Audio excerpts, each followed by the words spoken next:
Hey everyone, welcome back to Haki Lessons to talk more about the One Piece card game's first set, Romance Dawn. In this video, I will be going over the multicolor red-green leaders in full, what they do, and what to think of and include as you build for them, and so on.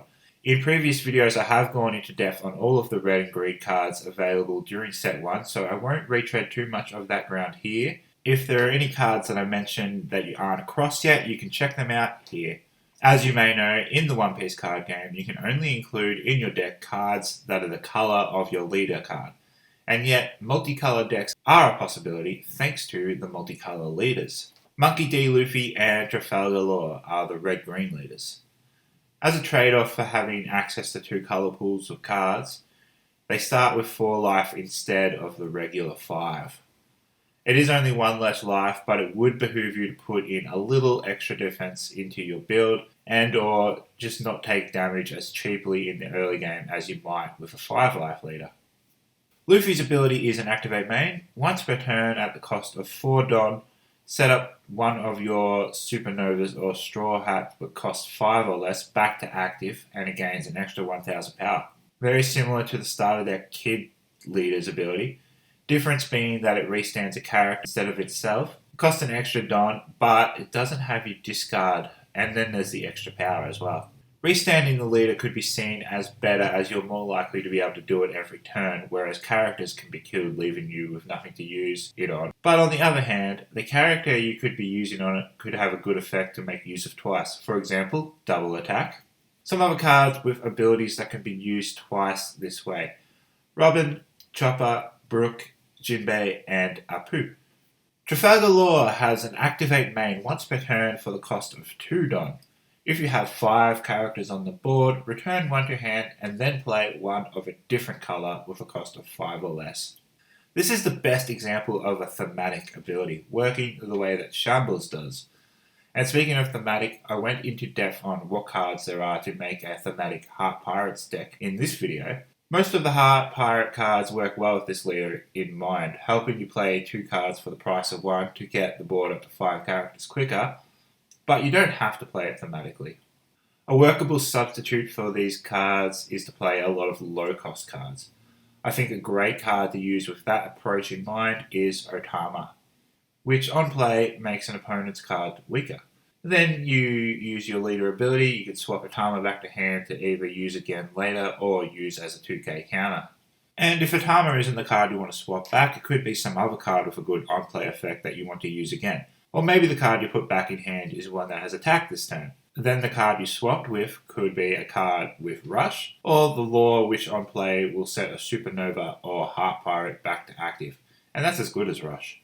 With these leaders giving you access to both colours, red and green, you get a lot more freedom in how to build them. You don't necessarily have to make the most of that. You could build Luffy to be all red, for example, but with Law, his ability specifically swaps out a character of one colour for a character of another colour, so that deck will want to be built more with both colours represented. But Law has no restriction on what kind of red-green cards to include, though Luffy's ability specifically only works on Straw Hats and Supernovas, so he will be wanting to include cards of that trait in his deck. In a Straw Hats based deck, you will no doubt include Nami to search the top 5 for Straw Hats, but once she's fulfilled that on-play effect, she's just a 2k body on board from then on. However, if the Straw Hats you're specifically trying to search for are Zoro and Luffy, they count as Supernovas as well, so you could use Jewelry Bonnie instead. She has the advantage over Nami of being able to search over and over. This does, of course, make her a target for attack, but that's no bad thing. That's 1 less attack your leader will face, and if you want to protect it, you could do so by comboing a Blocker and Paradise Waterfall.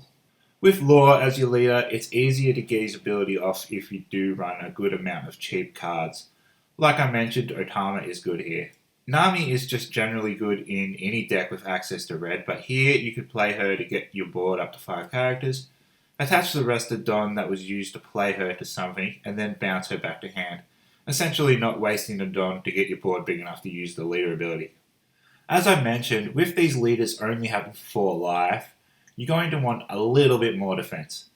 The good news is you have access to basically twice as many good defensive cards. More 2K counter character cards are available to you, as well as more blockers and a wider variety of event cards. The trick will just be in balancing your deck building to still fit in what you need offensively. Though like I said, you really only need to not give away 1 life as cheaply as you might with your 5 life leader, so you don't need to go nuts on the defense, just a little bit extra. And it's also worth considering that the best defense is a good offense. I often find in games when I build a big board, I don't have my life threatened as much because my opponent is focusing on killing my character cards. There are cards that are generic and great in both Luffy and Law that will be worth putting in no matter what your strategy is. Cards such as Nami and Otama, Luffy and Zoro, Radical Beam and Jet Pistol are some of my favourites for the red card pool. And then from green, you got Basil Hawkins is always value. Plus Raizo and Izzo. Captain Kidd is a huge defensive card that has extra value in either putting in a strong attack or playing you a 3-cost character for free. A lot of people will hate to see this card when they come up against it. Specifically for the Luffy deck, some good cards to include Thousand Sunny. Even if you do go for more of a supernova build, this can still be used on your leader card. Kidd, with its double attack, is a great target to restand with the leader ability. Hyogoro on paper doesn't seem that good. He costs 2 and then can be rested to give your leader or one of your characters 2k. You just give him that 2k by attaching 2 Don. Though if you can manage to keep him around and use his ability every turn, you can give the character you intend to use the leader ability on that 2k, leaving you with extra Don to use. If you find this to be a working strategy, you can include Paradise Waterfall in the deck to protect him with.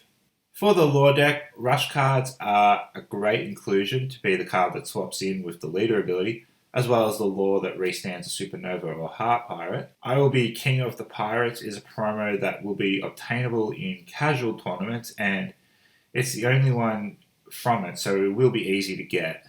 With the aim of the Law deck being to build a big board, this card becomes a great option. For the cost of 2 Don, your leader can get up to 5k power, making it 10k before you even attach any Don.